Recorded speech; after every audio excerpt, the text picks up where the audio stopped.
Hi, I'm Robert Osborne. Our evening of alien invasions continues now with a twist. In our next film, the aliens come disguised as children. Maybe it's not such a twist, actually. I mean, haven't we all known kids who swear were aliens at times? But anyway, our next movie is called Village of the Damned. It's from MGM in 1960, based on a novel by John Wyndham called The Midwich Cuckoos. It's about what happens in a small English village when a dozen women discover they've been impregnated by a mysterious force. And not long after, those 12 ladies give birth to 12 blonde children with very spooky eyes and very strange powers.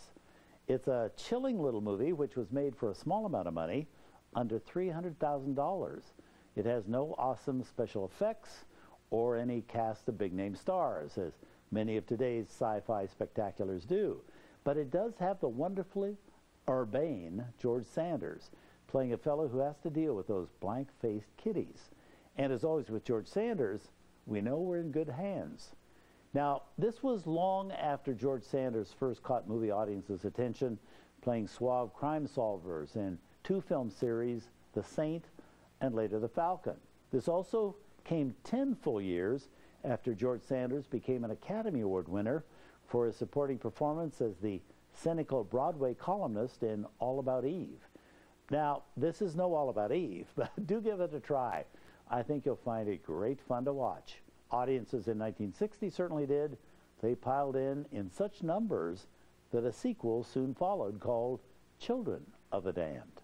But here's George Sanders and 12 terrifying tots in the original, MGM's Village of the Damned.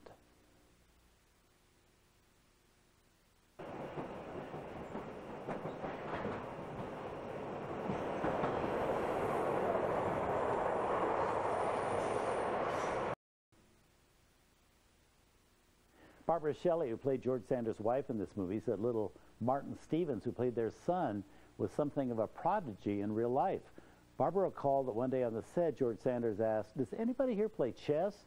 And little Martin stood up and said, "Well, I do, sir."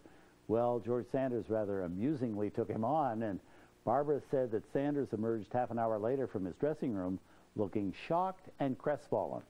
And all George Sanders said was, "He beat me." George Sanders, by the way, died by his own hand in 1972, leaving a note which said simply, "I am bored." He was married 4 times, 2 of his wives being Zsa Zsa Gabor and her sister Magda Gabor.